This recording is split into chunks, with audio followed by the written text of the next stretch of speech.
Ku diangkat dan dipulihkan.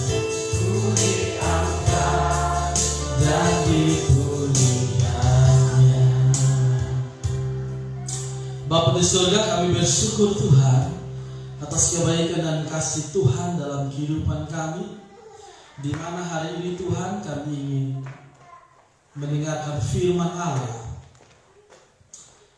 Tuhan, berikanlah hamba-Mu kata-kata yang baik, pengertian yang baik, sistematika pemikiran yang baik. Dan jemaat Tuhan di tempat ini, Tuhan berkati mereka, sehingga apapun yang akan disampaikan Tuhan boleh bermanfaat, bertumbuh dalam kehidupan kami. Terima kasih banyak Tuhan Yesus, di dalam nama Yesus Kristus kami berdoa. Amin. Silakan duduk Bapak Mama, saudara semua. Baik, shalom. Sekali lagi shalom.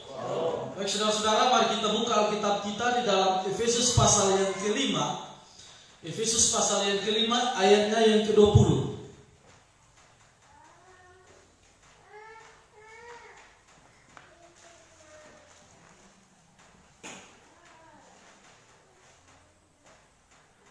Efesus pasal yang kelima, ayat yang ke-20 berbunyi, ucaplah syukur senantiasa atas segala sesuatu di dalam nama Tuhan kita Yesus Kristus kepada Allah dan Bapa kita. Nah, saudara-saudara yang diberkati oleh Tuhan kita Yesus Kristus, tema yang akan kita bahas adalah ucapan syukur. Nah, bagi kita dengan ayat ini, saudara-saudara yang diberkati, ada dua hal yang menarik dalam ayat ini, yaitu kata senantiasa dan kata segala sesuatu. Nah, kata senantiasa ini, saudara-saudara, merujuk kepada sesuatu yang terus-menerus dilakukan.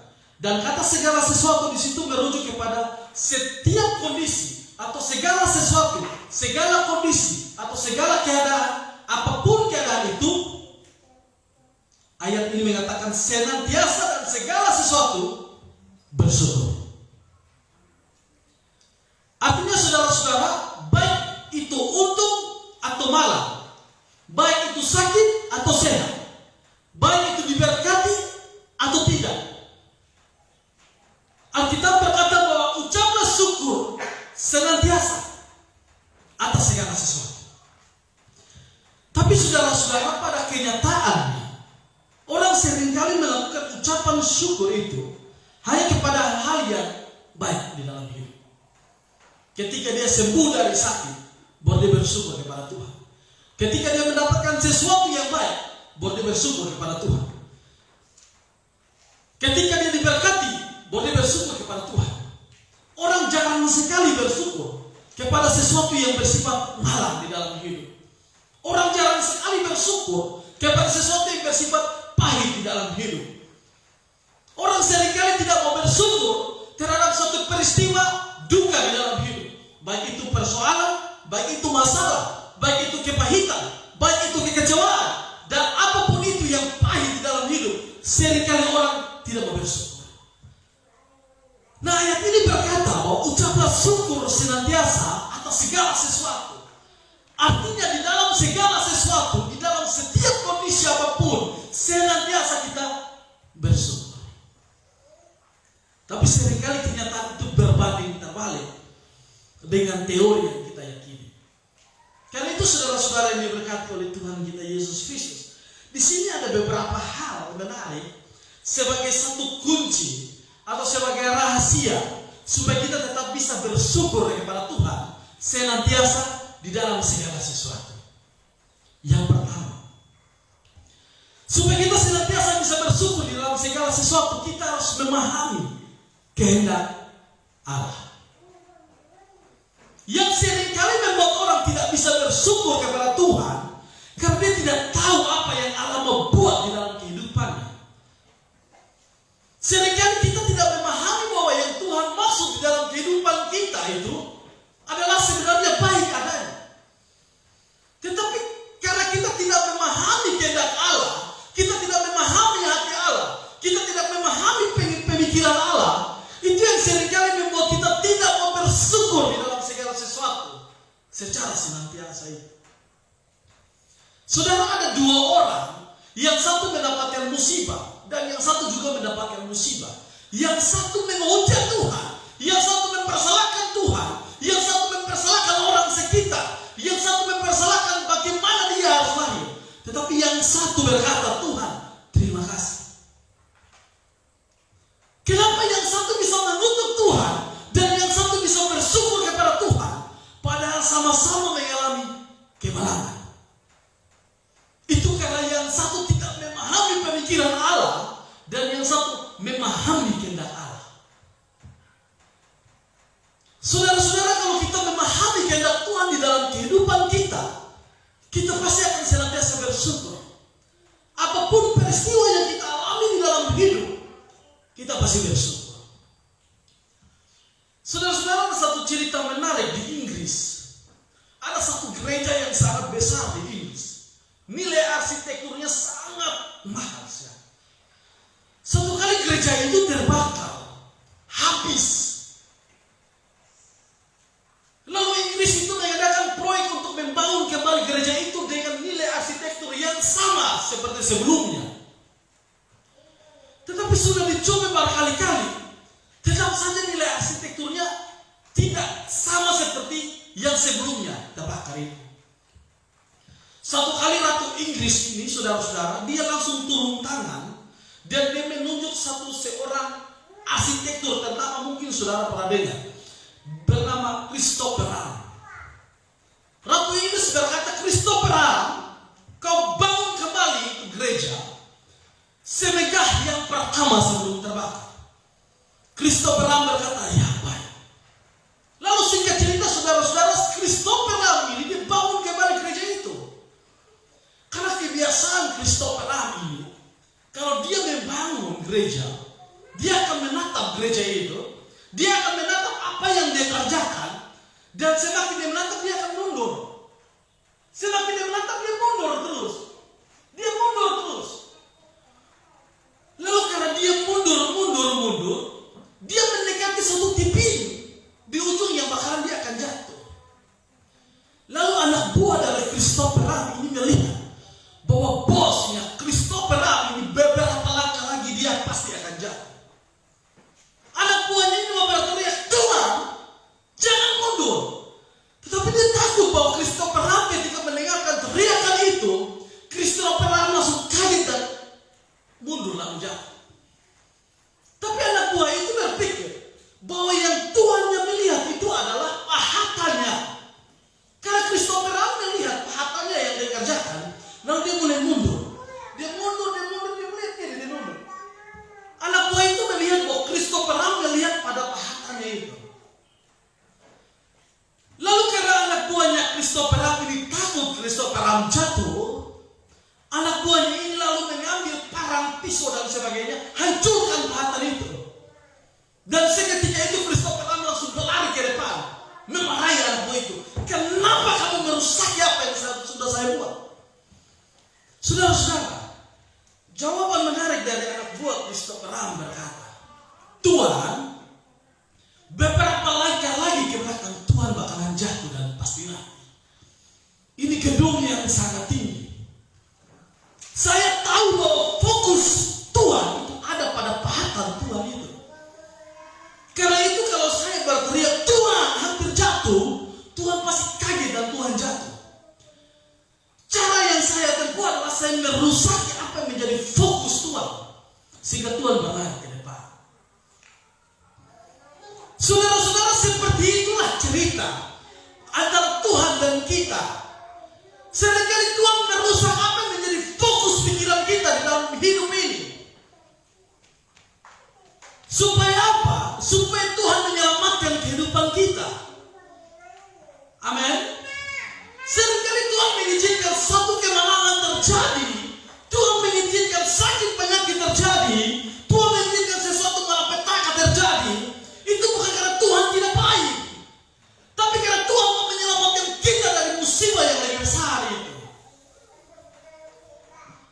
Kalau anak buah Christopher Wren tidak merusak apa yang menjadi fokus Christopher Wren, dia bakalan jatuh dan mati.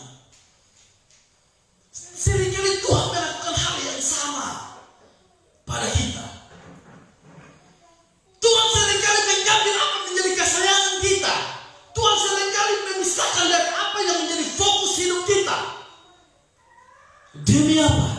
demi menyelamatkan kita dari sesuatu yang salah. Sesuatu yang salah itu yang seringkali kita fokus terus pada dia. Tuhan mengambil itu supaya kita diselamatkan oleh Tuhan. Ada seorang petani memiliki satu anak laki-laki dan satu kuda betina. Satu kali kuda betina ini dia hilang entah kemana. Lalu tetangga-tetangga dari petani ini turut bersedih karena petani ini dikenal sebagai orang yang sangat baik sekali. Tetangga-tetangga berkata, kami turut sedih karena kuda kesayangan Anda hilang. Petani ini berkata bahwa ini untung atau malang, siapa yang tahu. Lalu beberapa hari kemudian kuda betina itu kembali ke rumah, membawa satu ekor kuda jantan. Dan rupanya kuda betina itu bertemu jodohnya di hutan dan kuda jantan yang liar itu. Lalu petani ini berkata, ini untung atau malang, siapa yang tahu. Dia berkata bahwa kudanya boleh hilang, tapi ini untung atau malang, siapa yang tahu. Tidak adalah untung. Kudanya itu tidak hilang.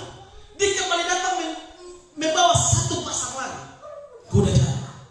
Yang tadinya petani itu hanya memiliki satu kuda, sekarang 2 kuda. Tapi saudara-saudara, kuda jantan ini karena kuda liar, anak dari petani ini lalu menunggangi kuda yang liar ini. Tiba-tiba kuda yang liar ini menjatuhkan anak petani ini, lalu kakinya patah kakinya. Tetangga berkata, kami turut sedih karena kaki anak itu patah. Petani ini berkata, menjawab, ini untung atau malang, siapa yang tahu. Dan betul saudara-saudara, 1 minggu kemudian pemerintah beserta tentara-tentara datang di desa itu, mengambil seluruh anak muda yang sehat, yang tegak untuk menjadi tentara, ikut berperang. Dan yang lolos hanya anak petani itu yang kakinya patah. Ini untung atau malang, siapa yang tahu. Semua anak-anak muda di desa itu yang diambil untuk menjadi tentara dan ikut berperang, tidak ada satupun yang pulang. Semuanya mati di medan perang. Ini untung atau malang, siapa yang tahu.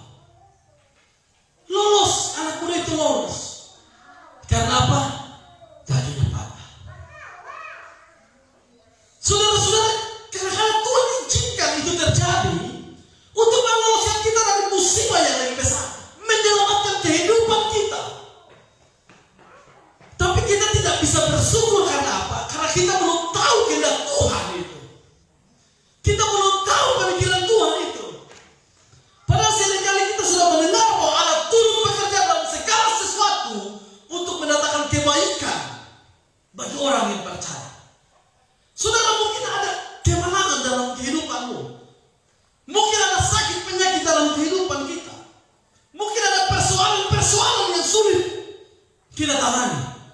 Tetapi satu hal, bersyukur. Kenapa? Tuhan itu baik. Amin. Kita belum tahu apa yang Tuhan mau buat. Tuhan izinkan itu supaya apa? Membebaskan kita dari sesuatu yang besar itu. Tuhan itu baik. Karena itu saudara-saudara, tangan Allah itu sebenarnya sedang merendah kehidupan kita, supaya kita bisa melihat pelangi kasih Tuhan. Itu yang pertama. Supaya kita bisa bersyukur kepada Tuhan senantiasa atas segala sesuatu. Mengertilah kehendak Allah. Yang kedua, saudara-saudara, bersyukur atas segala sesuatu tidak bisa kita lakukan kalau kita terus membandingkan kehidupan kita dengan orang lain. Karena itu saudara-saudara, bandingkanlah dengan kemungkinan yang lebih buruk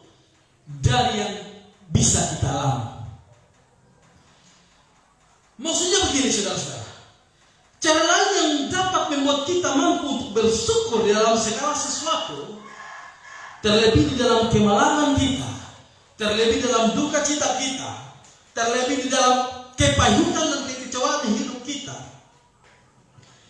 Itu adalah kita bandingkan dengan kemungkinan yang bakalan terjadi yang lebih besar. Maksudnya begini, saya kasih contoh. Ada seorang tukang bangunan, tiba-tiba dia paku-paku. Lalu tak salah bagaimana pakunya masuk dalam mulut dan dia telan paku itu. Tapi dia bersyukur kepada Tuhan. Dia bersyukurnya begini, terima kasih Tuhan karena hanya paku yang masuk, bukan palu. Memang paku itu masalah, kita bersihkan paku masuk itu masalah. Tetapi bagaimana kalau palu yang masuk? Itu jauh lebih bermasalah. Saya ingat satu cerita seorang penginjil ternama bernama Sadu Sudarsi. Dia jalan-jalan pulang dari penginjilan. Tiba-tiba dalam perjalanan dia dirampok, saudara. Dia dirampok dan dia pulang berdoa, mengucap syukur. Ada 3 poin yang didoakan. Tuhan, saya bersyukur karena hari ini saya dirampok, bukan saya yang merampok. Betul. Itu yang pertama yang didoakan. Tuhan, saya bersyukur karena hari ini hanya uang saya yang dirampok, bukan nyawa saya. Yang ketiga yang didoakan. Tuhan, saya bersyukur karena saya dirampok uangnya yang saya bawa, bukan semua uang yang di rumah yang saya punya. Artinya membandingkan kemungkinan yang lebih buruk yang bisa terjadi. Saudara, mungkin hari ini saudara dirampok, tapi bukan nyawa saudara yang dirampok. Jadi bersyukur akan hal itu. Saudara mungkin hari ini dirampok, tapi bukan saudara yang perampok. Bersyukur akan hal itu. Mungkin 20.000, 50.000, 100.000 saudara yang dirampok, tapi juta-juta yang di rumah masih ada. Bersyukur akan hal itu. Amin. Saudara, kita saat ini mungkin mengalami yang namanya kepahitan dalam hidup, tapi bersyukur saudara masih bisa dengar firman Tuhan. Kita mengalami suatu musibah, kemalangan, kepahitan dalam hidup, bersyukur saudara masih hidup. Seringkali kita ini tidak mau bersyukur karena kita hanya melihat apa yang terjadi yang kita alami. Cobalah kita membandingkan yang keburukan-keburukan yang bisa terjadi, tetapi tidak terjadi.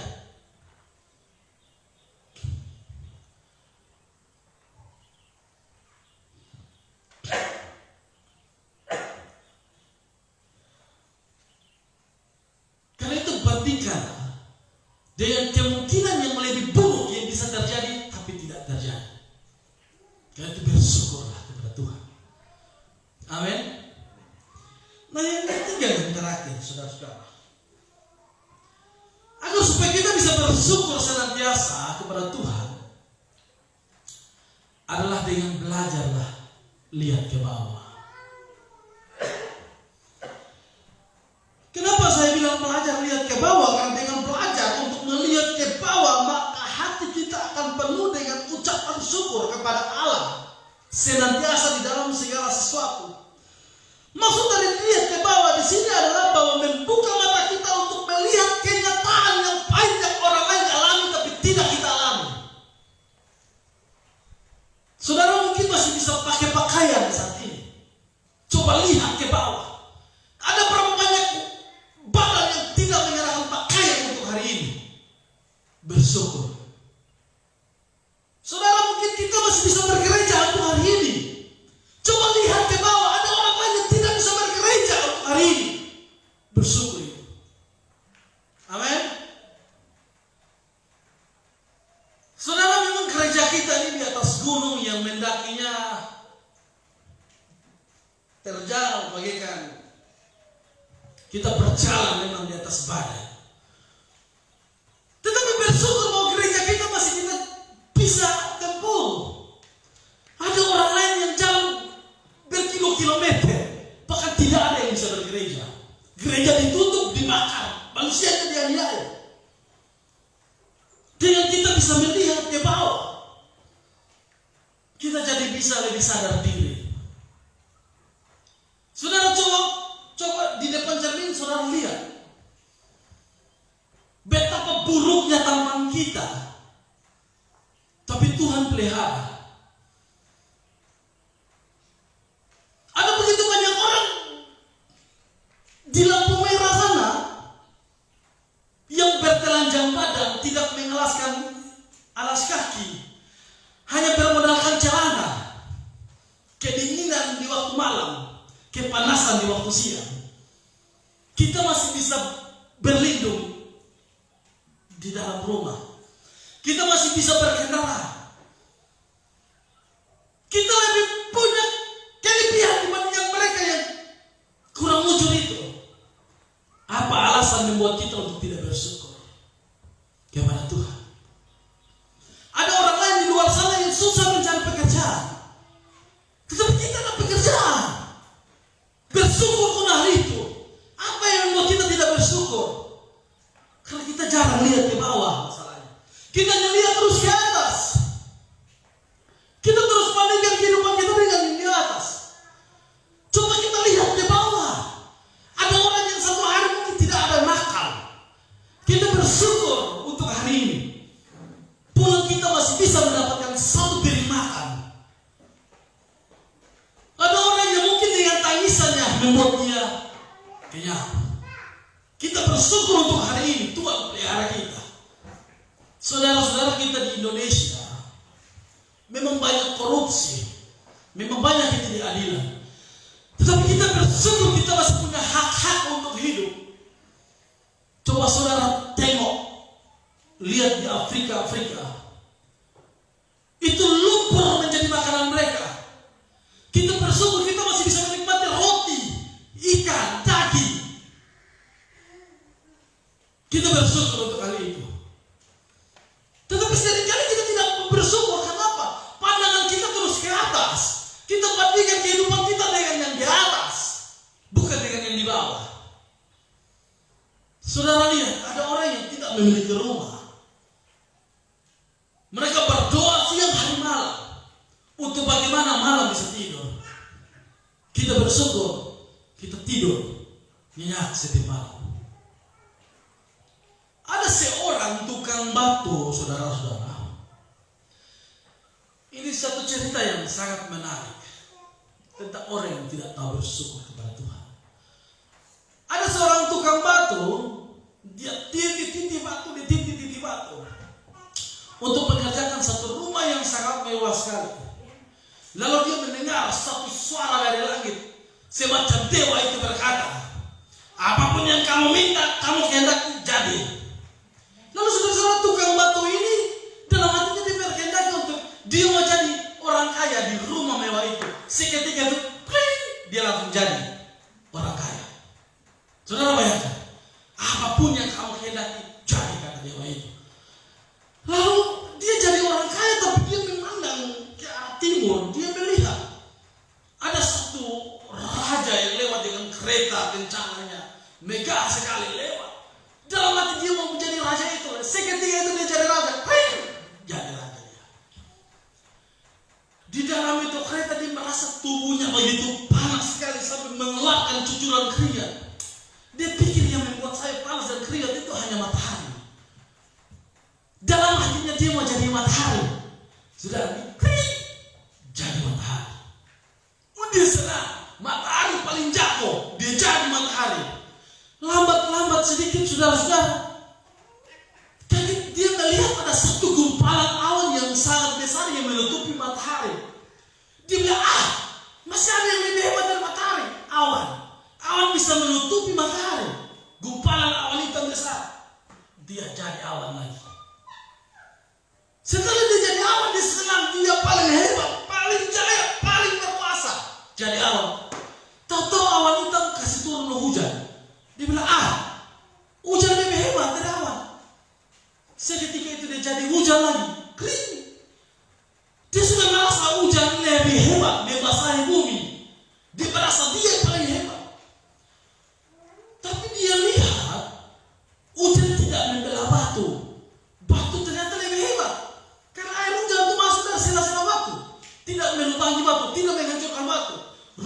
batu lebih hebat.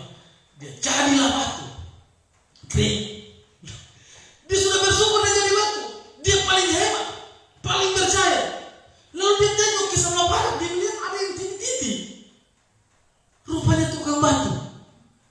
Dia kembali jadi tukang batu. Profesi semula. Karena itu saudara-saudara, maksudnya gini, apa yang sudah Tuhan buat dalam kehidupan kita, bersyukur, itu yang tepat. Amin. Mau profesi apapun, pekerjaan apapun, kondisi apapun, bersyukur. Ada orang yang tidak puas dengan bentuk hidungnya, ada orang yang tidak puas dengan bentuk alisnya. Alis, sudah ada alis dicukur, digambar lagi. Tapi bersyukur itu. Amin. Kita bersyukur dengan apa yang kita punya hari ini. Ada orang yang bangkrut karena tidak tahu bersyukur. Dia mempunyai sebuah rumah, dia orang yang kaya, dia beli sofa, dia beli satu set sofa, dia taruh di ruang tamu, dia lihat sofa dan warna cat di ruang tamu tidak cocok, dia ganti lagi itu cat di ruang tamu. Dia lihat, waduh, dengan rumah makan tidak cocok, dia ganti lagi. Sampai uangnya habis, dia hanya ganti. Itu orang tidak bersyukur. Karena itu saudara-saudara, ada satu kalimat yang membuat saya suka. Perasaan tidak puas adalah suatu penyakit yang berbahaya bagi jiwa seseorang. Saudara harus memuaskan diri dengan apa yang ada di dalam kehidupan ini. Tentang kehidupan jasmani, saudara harus membuat diri puas, bersyukur untuk itu. Kalimat ini tidak berlaku bagi Tuhan.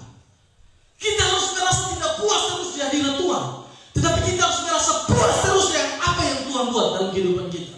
Amin. Tentang keuangan kita, tentang keluarga kita, tentang ekonomi kita, tentang tubuh jasmani kita, pekerjaan kita, profesi kita, harus puas akan hal itu. Amin. Karena itu saudara-saudara,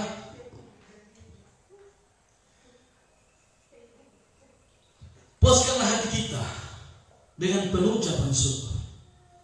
Ucaplah syukur senantiasa di dalam segala sesuatu. Amin. Mari kita bangkit berdiri. Kita angkat satu pujian. Bersyukur. Saudara mungkin pernah tahu pujian lama ini biasa tenar di kalangan persekutuan doa. Allah turut bekerja dalam segala sesuatu. Bersyukur.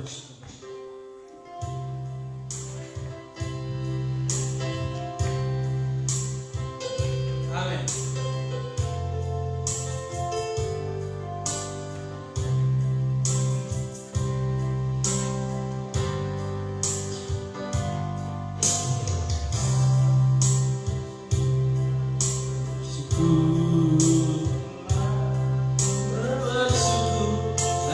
Kasih setia, ku sembah,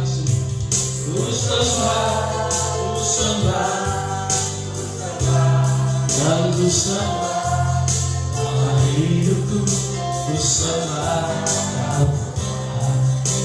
Bersyukur.